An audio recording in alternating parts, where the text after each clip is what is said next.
Really glad to be here.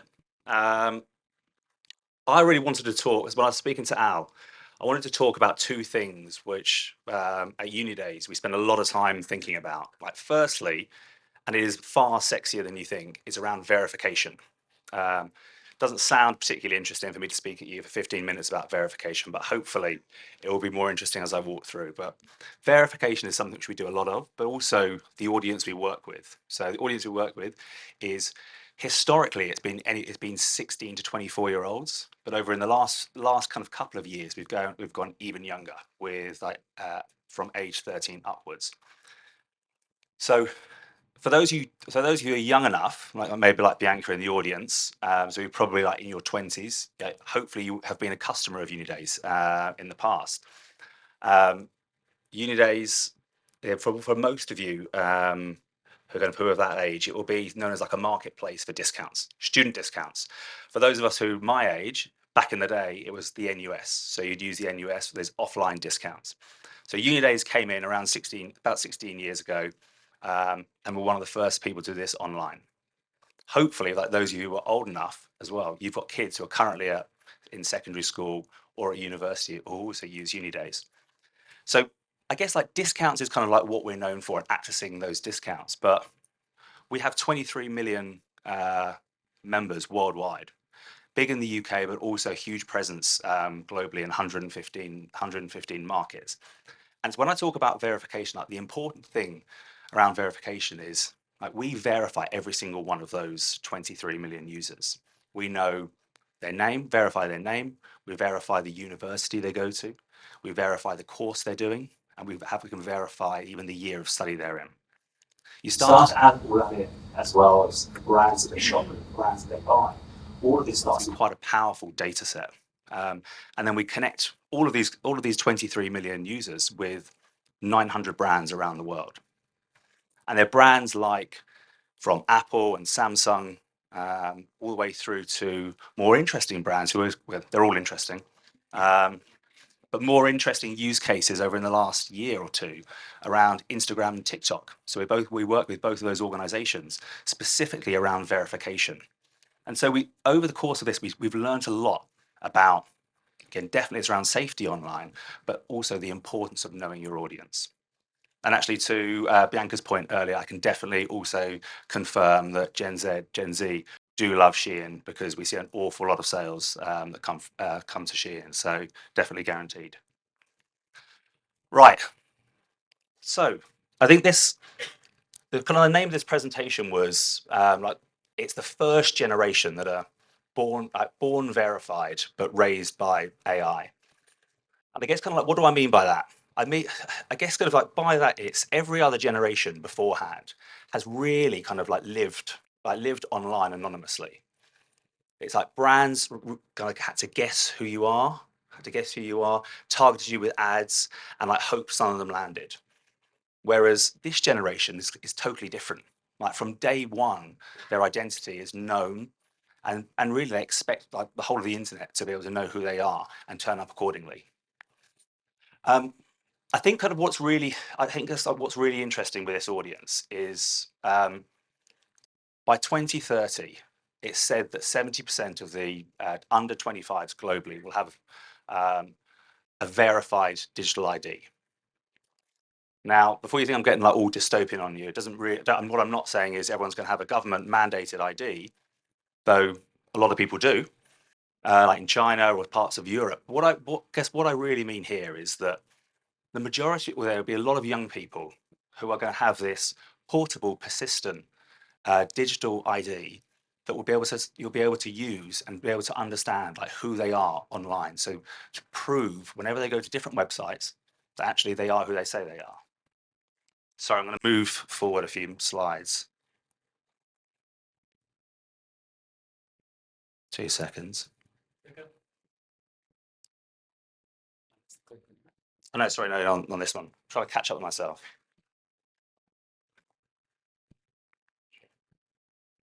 So I guess for this one, I wanted to kind of dig into a little bit around what verification means a bit more.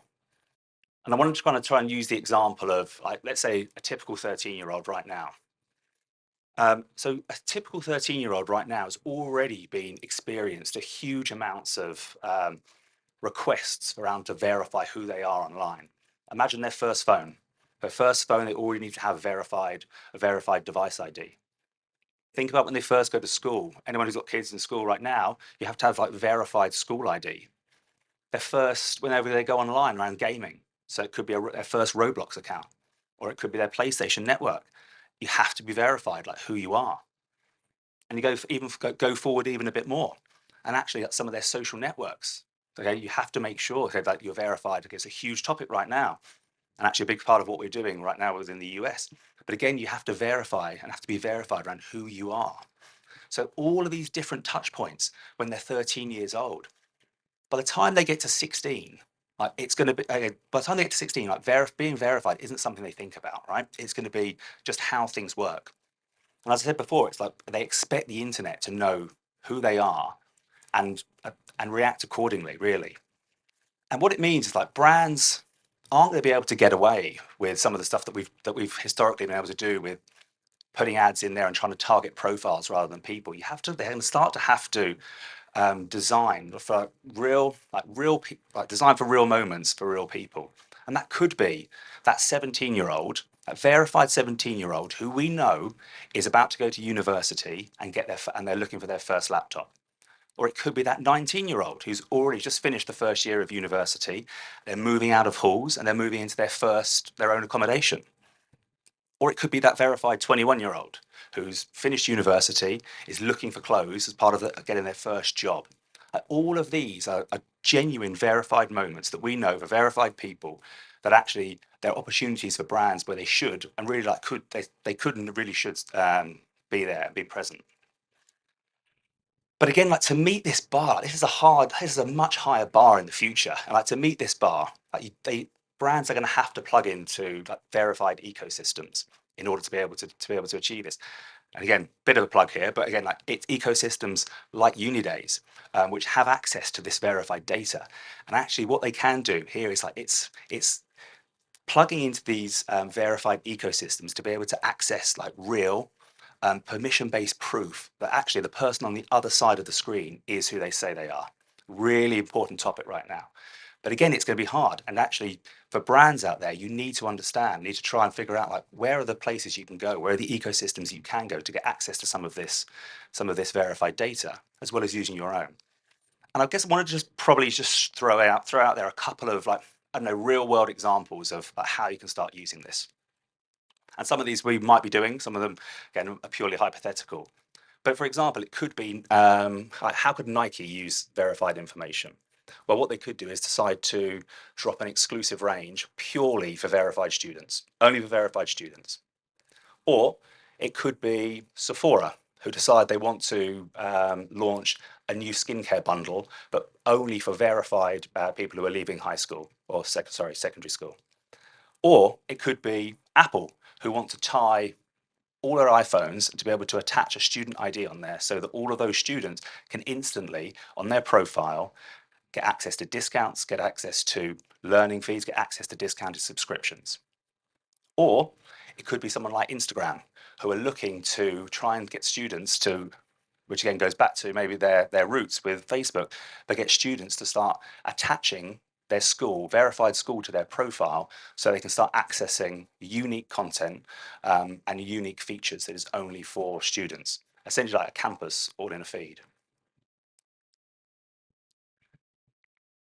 So I've spoken a bit about like the verified data, and again, hopefully you can see like how passionate I am about this, but like the verification is one side of it, but I did want to talk about how AI is already changing commerce. So some of you that will have kids, probably at like early secondary school, but maybe it's even younger now.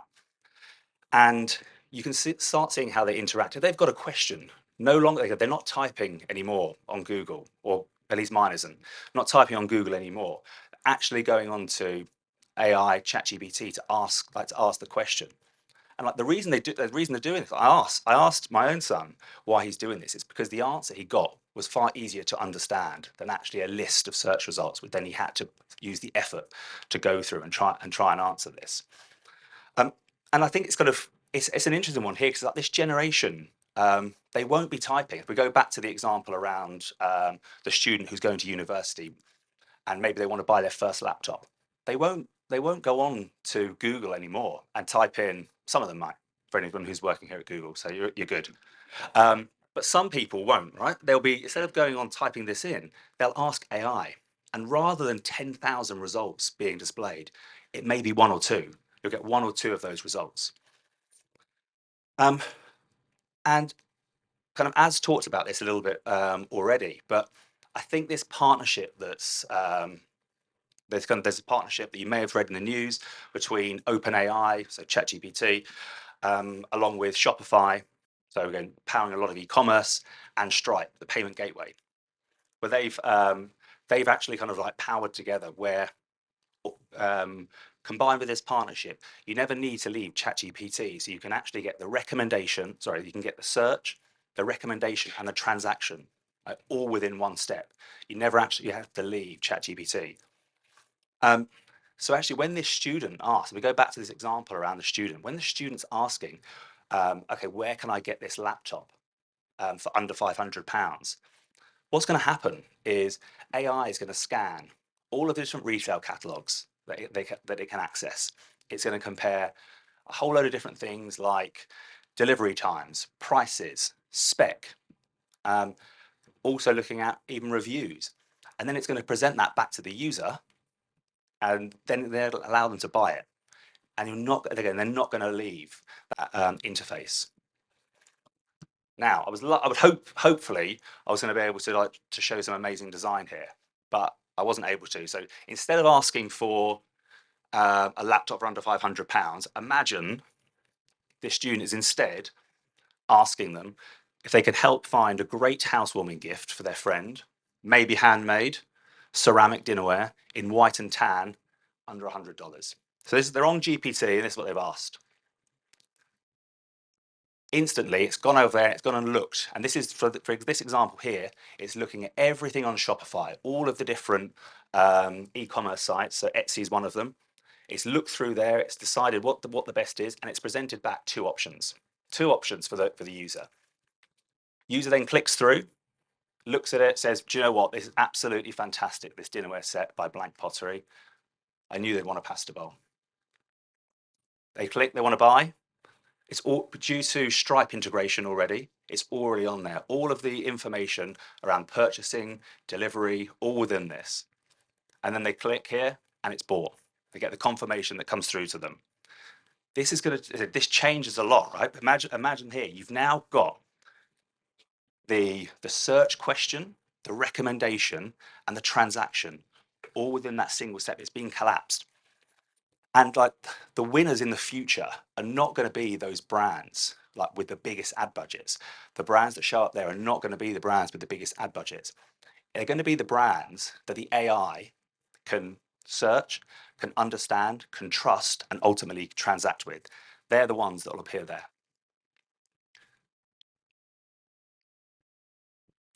Sorry, 2 secs.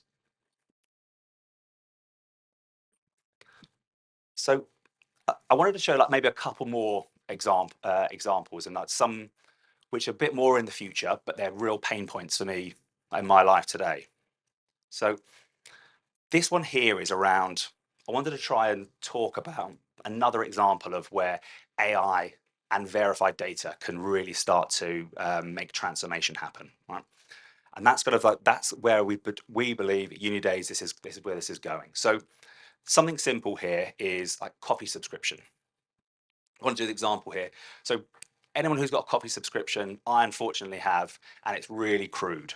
For me, it's every 30 days, turns up another bag of beans. Like whether I've liked it or not, every single month, I say I'm going to definitely cancel it. I never cancel it because it's that price point where I'm like, do you know what? I'll do it tomorrow. And I've got 24 bags. I counted this morning, 24 bags under the stairs. I definitely are going to cancel it after this, but it's pretty crude, and it just keeps on going. Now, in a verified, like AI-driven world, that'll all start to change. Now, some of it here is you might have to squint a bit because some of this isn't here right now, but it's very, very close. But in this world, like your AI assistant already knows like when you bought it, right? It knows when you bought the bag of coffee beans, which is true today. It knows how big that bag of beans were. How often you make coffee, right? How often you make coffee. This is something you'll have to tell it, but again, it will learn over time. So it's how often you're making coffee, but also your assistant's got access to your diary.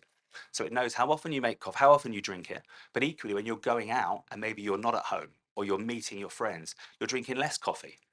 And so it has access to a lot of the data that we have today, right? It gives access to purchase history, payment records, and a lot of these device signals, which we're giving it and we will continue to give it. So when you do see, as I said, like you do see your beans are running low, um, that and it kind of knows your verified profile, and maybe it knows you're working from home 5 days this week. So you're not going to be going out meeting your friends. It can actually give you that nudge like at an appropriate time rather than just dishing out this coffee kind of without you knowing it, and you get 24 bags. Um, and I think that the point here really is this. It's about loyalty, because I think especially me as kind of like a kind of an ex marketer, current marketer, we've always talked about loyalty, how important it is around loyalty. But in this world, actually, loyalty becomes automatic, right? You're not, as a consumer, you're not actively making that choice. It bypasses it. Loyalty becomes like automatic and invisible. And that there's more examples, right? So it could be, again, and this is exists today as well. Nike apparently realized it's like if you're a keen runner, every 400 miles you should be changing your trainers. But rather than having to be able to capture that, again, your AI is connected to your whether you're using, I use Apple Fitness, but might use something else equally good, Strava. But again, it's connected to that. And actually, before you even hit that 400-mile mark, it's like get you that nudge, time for replacement. And again, like there's many examples now where this is already starting to happen. Razor blades, that's another one. That's probably after coffee around the most annoying thing around subscriptions for me. How many I've got. But again, razor blade, it could be moisturizer. There's lots of these different things that are going to start coming into your life around actually how having this verified profile combined with using AI and learning a lot more, and actually like how it's going to start changing the way that we buy. And I think again, trying to reiterate here is like loyalty is really it's not something we choose anymore. It stops being something we choose, and it's really just something that just happens.